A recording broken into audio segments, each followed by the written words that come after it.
There are two tales waiting for you, told one after the other by an odd set of two. So prepare yourself, dear one, because this is Drops of Darkness.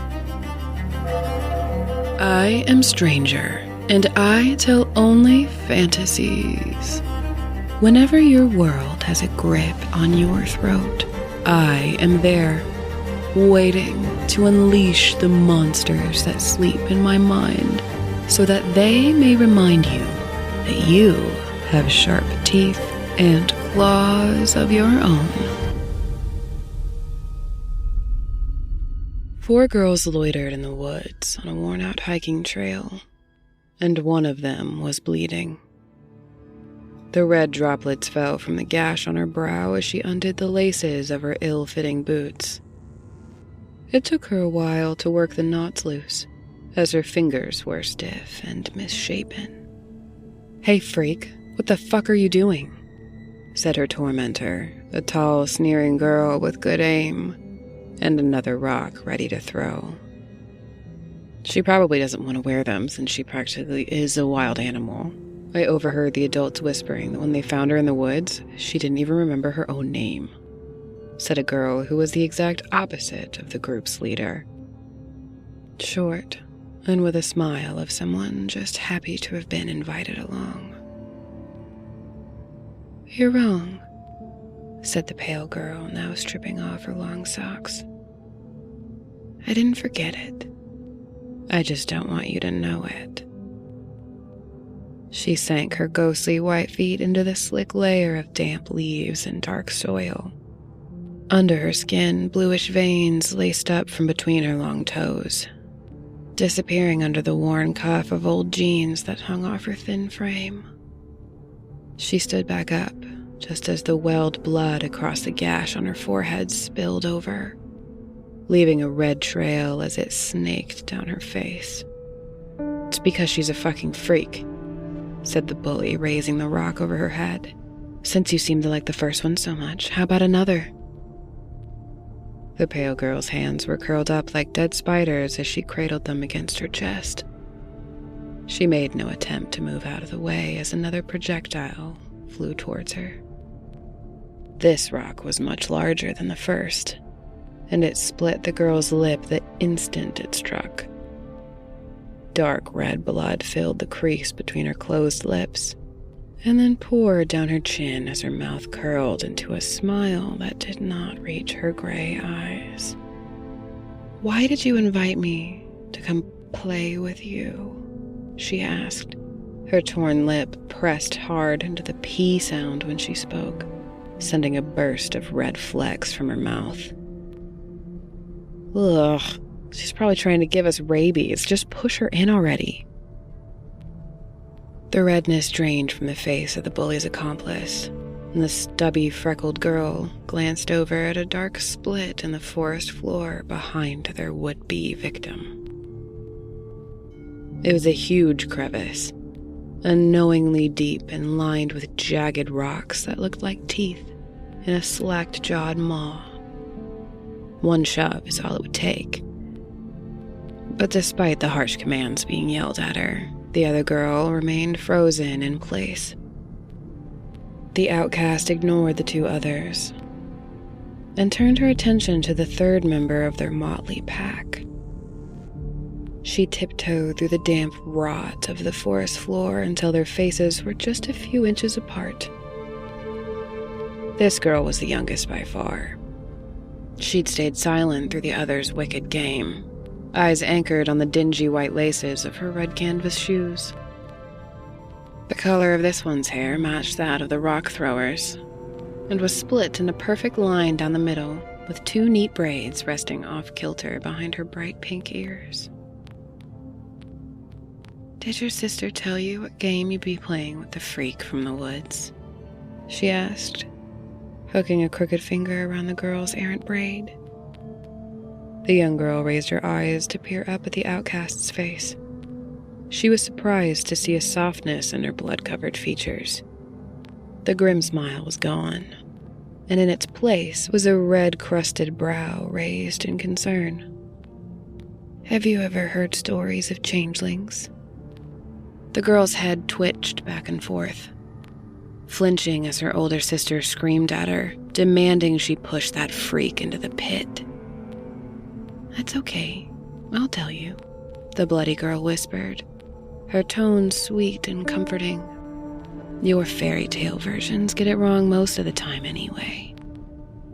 Above them, bloated gray clouds moved in, turning the white sky dark. They let out a rumble, and then released the storm within them. A long time ago, children weren't allowed to play in the woods. If they went in too far, things would snatch them and swap them out with a disguised one of their own. Some of you say that the human children were raised by changelings as their own, preferring their appearance over their ugly offspring. She paused and looked towards the two other girls before turning back, unimpressed. Others say they were kept as slaves, forced to serve their captors until they died. Neither of these are true, but there are awful things in the woods. And they do have ugly offspring. It's just that sometimes their children are so frightening that they get tricked out into the dark, and then they lock the doors behind us. So we're forced to shift into small, stringy bodies to survive alone in the human world. Don't talk to my sister, bitch. The leader of the group shoved past her accomplice and lunged, her bright mittened hands balled into fists. But quite quickly, she found herself dangling in midair, the tips of her wet black sneakers swinging inches out of the fresh mud. The changeling tilted back her head and let out a sigh of relief. Jutting out of her dirty blue coat sleeve was a hand that did not match the other, still curled up and trembling. The skin had turned to smooth scales with the same snowy white complexion.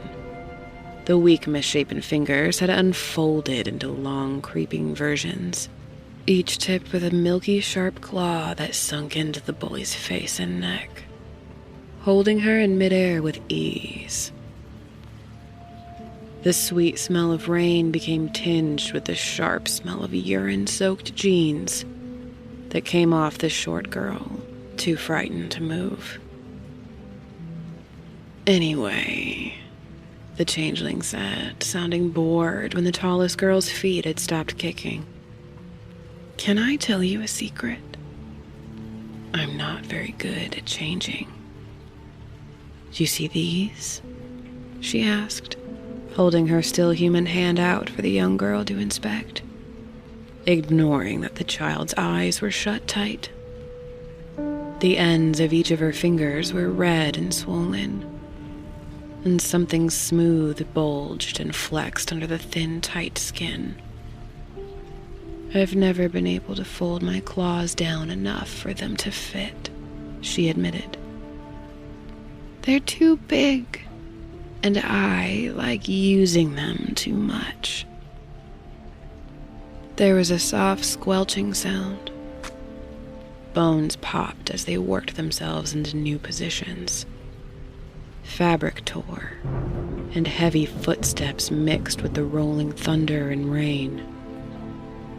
Then a thud, and then another, as dead weight hit the ground, and all that was left was the patter of rain. Your sister and her friend came out here to harm a strange, lonely girl, and brought an innocent along to be tainted like them. They're worse than us creatures in the shadows. We're merely hungry. The young girl let out a choked whimper when something wet and sharp traced her cheek. But even still, they did me a kindness and showed me a new door. This one's unlocked, and it'll bring me back to my home. and their flesh I will share with my siblings. I will earn my place in the darkness again. For that, she growled, I will return a kindness of my own. If you find yourself in the woods, call out my name, and I will find you wherever you are. And I will lend you my claws, but only once. Call my name again, and you will be reunited with your sister. For I am far too hungry, and one favor's already too much. Then the changeling shook the cords in her throat and released the sound of her name into the ear of the small girl who would never forget it, along with the glimpses of pale white skin splattered with red, dragging two limp and wet masses into the craggy split of the earth. What the girl didn't remember was how she got home, and then only parts of the weeks that came after. First, there were police with scratchy blankets, then doctors and nurses that dressed her in thin hospital gowns. Then there were therapists with toys that didn't smell like home. And then finally, there was no one. And she was alone. Years passed and the girl was not so young anymore. But she was still not old enough to know what was happening when a boy took her out into the woods. It wasn't until after she said no, but she still felt his cold fingers under the clasp of her bra that she realized his danger. What did you say? He huffed in her ear, but she'd already said it once, and would not be repeating the name of the creature that had already begun to snake out of the dark. Close your eyes, little one, she heard the pale girl say, but she kept them open this time. The glimpses she had of the changeling's true form on that day years ago became a fully fleshed vision of something that no other human had been allowed to survive. Muscles and sinew rippled under the blue-veined skin. Translucent white claws met no resistance as they entered the boy's mouth, open and screaming, and made their slow journey through flesh, teeth, tongue, and bone. If she had closed her eyes, she wouldn't have seen the same claws, then gently unwrap the boy's sheepskin-lined coat and watched lifeless limbs slip from the sleeves. You have less fear than the last time I smelled you, said the changeling, holding out the coat on her tendril-like finger. Of you maybe, but not them, she said, nodding at the mangled body on the ground. She slipped on the coat. The blood on the collar was sticky, but it was still warm, and the girl, aged more now by life than time, was just grateful to be out of the cold. Will I see you again? The girl asked. I told you I'd come once, and no more. So my kindness is done, but I wonder if you feel just as lost in that world as I did. You could come with me, you know. I thought you didn't take human children, said the girl. Not for the reasons your stories say. My children are beautiful, just as terrifying as I. And as you could be too, if you wanted, little one. I'm not dangerous like you. If I did go with you, would you lend me your claws again? No. I promised just once, and I'm bound by my word. But you fit in that skin so neatly. I could make you a new promise. Follow me down, and when we get hungry, hunt with me. Save me from ever having to fold back my claws again.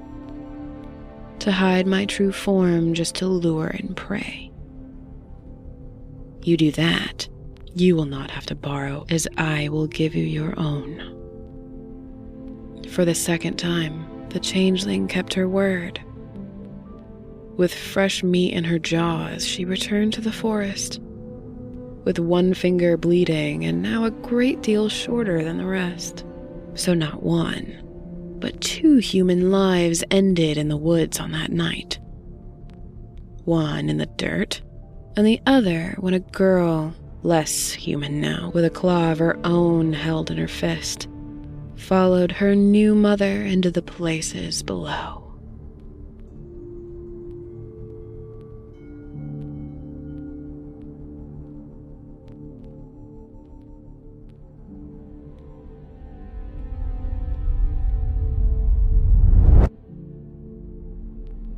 Hello everyone. In between our stories, we like to highlight a cause that is worth our collective attention. For September, we decided to highlight the People's Fund of Maui. This is a nonprofit dedicated to providing direct financial support to those affected by the Maui wildfires. You can find out more and donate at peoplesfundofmaui.org or from the link on our website at dropsofdarkness.com. Now, back into the shadows we go. I am someone, and I tell only truth. Whenever something slithers through the barrier between worlds, I am there. Not to stop them, but to watch them and remind you of the countless terrors your kind has survived, all on their own. I've always disliked my birth name. Even as a little kid, I'd announce every few months which new name I decided I'd change it to when I was old enough. Thankfully, my tastes developed a bit because I'm not sure how much I'd like to be named after a 6-year-old's favorite cartoon character. But the need I felt to pick my own name only got stronger as I got older. The disconnect I felt from my name isn't the only thing I've experienced since I was a kid, though. I've always experienced frequent paranormal events, some of which going back to my earliest memories. Hearing my name often was a part of these experiences, whether it was being whispered by the small, childlike entity that knelt by my bed, or screamed by voices I heard alone in the woods behind our house. Hearing the name I hated was somehow one of the worst parts. I don't doubt that that's why some of these entities did it. It made me feel like no matter how much I wanted to change something about myself, no matter what I decided I wanted to be called at the time, that it didn't matter because on whatever spiritual level these things saw me in, I would always be a version of myself that didn't feel right. Fast forward to my early 20s, I'd made a living out of helping people make permanent changes to themselves. And throughout my years as a tattoo artist, I'd amassed quite a collection of my own body modifications, each one making me feel a little more like the person I saw hiding behind what was in the mirror. But even still, I was no closer to shedding that horrible fucking name than I was when I was 6. Nothing I'd found felt right, and I'd pretty much given up on the whole thing. Things were stressful whenever life got dark, is when the side of my bed became crowded and the corners of my house were rarely left unoccupied. And they all whispered the same thing. It seemed easier to just try and let it go. It was such a stupid, small thing to let it cause me that much frustration. But the funny thing is that as soon as I actually did make some level of peace with it, is when 3 things happened. Someone at my new job actually used the full version of my given name, which I at least preferred to the shortened version everyone used, no matter how I introduced myself. It was like a taste of what I wanted for so long. Then, I found my name. Ironically, I'd had it for years, or the word at least. I'd been keeping it to maybe use as a tattoo, but could never find the right spot. But one morning, I woke up and it was like the realization was unlocked. I filled out all the documents that day and filed them with 0 hesitation. A month or 2 later, the last thing happened. My name change was official, and I was on my way to meet a friend and their partner for drinks. About halfway there, I started to feel as if I wasn't alone in the car, but when I checked the rearview mirror, I just saw the yellow light from the street lamps flashing across my empty back seat. It wasn't until I made the last turn that from over my shoulder, I heard a disembodied and raspy voice hissing my new name.